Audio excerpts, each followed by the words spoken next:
Haunted highway. तो ये कहानी है मोहित की। मोहित अपने परिवार के साथ एक हाईवे से अपने घर जा रहा था। गाड़ी 100 की स्पीड में थी। उसमें गाड़ी के अंदर उसकी पत्नी, उसकी एक बेटी और खुद मोहित था।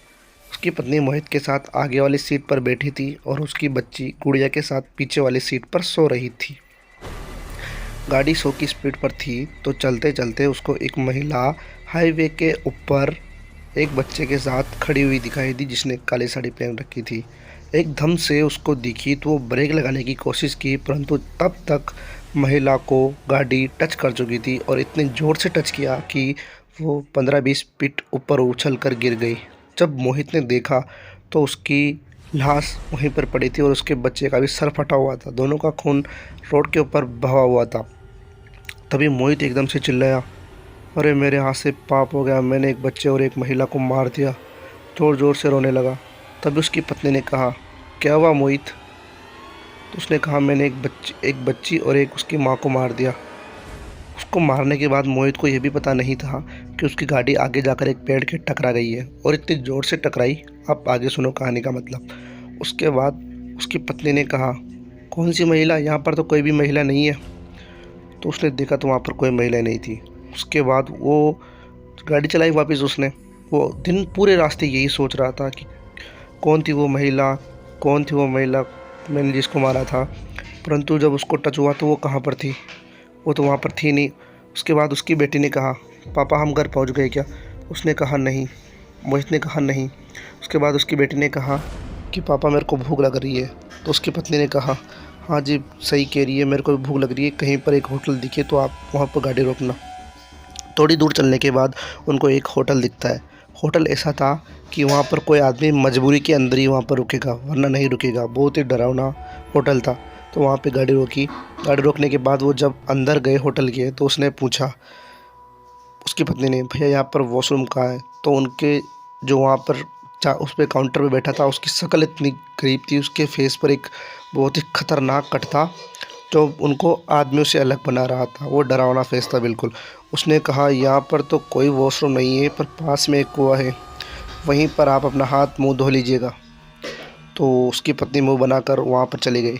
और उसने मोहित ने कहा कि भैया खाने में क्या क्या है? तो उसने कहा काउंटर वाले ने, हम यहाँ पर सिर्फ शाकाहारी भोजन बनाते हैं। तो उसने ऑर्डर देकर मोहित होटल के बाहर रखे चारपाई पर जाकर बैठ गया। आती जाती गाड़ियों को देख रहा था। तभी उसकी नज़र एक साइड में बैठी एक औरत पर पड़ी, जिसके हाथ में एक बच्चा था। ये वही औरत थी जिसको मोहित ने रास्ते में हाईवे पर उड़ाया था। मोहित डर गया और कहने लगा, ये तो वही औरत है जो मैंने उड़ाई थी। उसके बाद वो ज़ोर ज़ोर से चिल्लाने लगा, ये तो वही औरत है। चिल्लाने के बाद जैसे उधर से उसकी पत्नी आई, उसकी पत्नी ने कहा, जल्दी चलो मोहित। तो मोहित ने कहा, क्या हुआ? तुमको पहले मैं एक बात बताता हूँ। मोहित ने ऐसा कहा उसकी पत्नी से। उसकी पत्नी ने कहा, बाद में बताना, अपनी बिटिया कुएं में गिर गई है। तो उसने कहा, कुएं में गिर गई है? ये क्या बात हुई? उसके बाद ज़ोर ज़ोर से वो वहाँ से निकला, भागा ज़ोर से। और जब कुएं में देखा तो वो उसकी बेटी वास्तव में कुएं के अंदर गिरी हुई थी। उसके बाद वो रस्सी को ढूंढने लगा। जैसे वो काउंटर के अंदर पहुंचा, वहाँ पर कोई नहीं था होटल के अंदर। वो डर गया। उसके बाद ज़ोर ज़ोर से रोने लगा, मेरी बेटी मेरी बेटी। उसके बाद वापस उसकी पत्नी वहीं से आई। उसने कहा, अभी तुम यहाँ पर हो तो वो कहाँ पर है? वो कौन थी कुएं के पास? उसने कहा, कौन कौन? और वो रोने लगी उसकी पत्नी। उसने मोहित ने पूछा, क्यों रो रही हो? कि अपनी बेटी को मार दिया है और यहाँ पर शाकाहारी भोजन कुछ भी नहीं मिलता, यहाँ पर लोगों का मांस पकाया जाता है, और अपनी बेटी का भी मार कर यहीं पर ही रख दिया है और उनका मांस पका रहे हैं। तो वो ज़ोर ज़ोर से रोने लगा मोहित। उसके बाद मोहित को लगा ये क्या हुआ। तो वो उसको एक चाकू दिखा और वो जो काउंटर पर बैठा था उसके पास ले जाया गया और कह रहा था कि तुमने मेरी बेटी को मार दिया, मैं तुमको नहीं छोड़ूंगा। और वो मोहित उसको जब तक मारता रहा, उसकी गर्दन पर जब तक वार करता रहा, जब तक उसका सर धड़ से अलग नहीं हो गया। उसके बाद वो जब बाहर निकला वहाँ से तो उसको वही महिला दिखी जो एक बच्चे के सामने, बच्चे को लेकर हाईवे की तरफ थी। वो उसके पीछे पीछे जाने लगा और कहता जा रहा था उसकी पत्नी से कि मैं, इस महिला ने मुझको परेशान कर दिया है, मेरे को ये बार बार दिख रही है, मैं इसको नहीं छोड़ूंगा। तो वो महिला भी आगे आगे भाग रही थी और मोहित के पीछे उसकी पत्नी जा रही थी कि रुको रुको, रुकने के लिए। तभी मोहित की नज़र एक पुलिस वालों पर पड़ी, जहाँ पर 2-3 रिपोर्टर और 2 पुलिस वाले थे।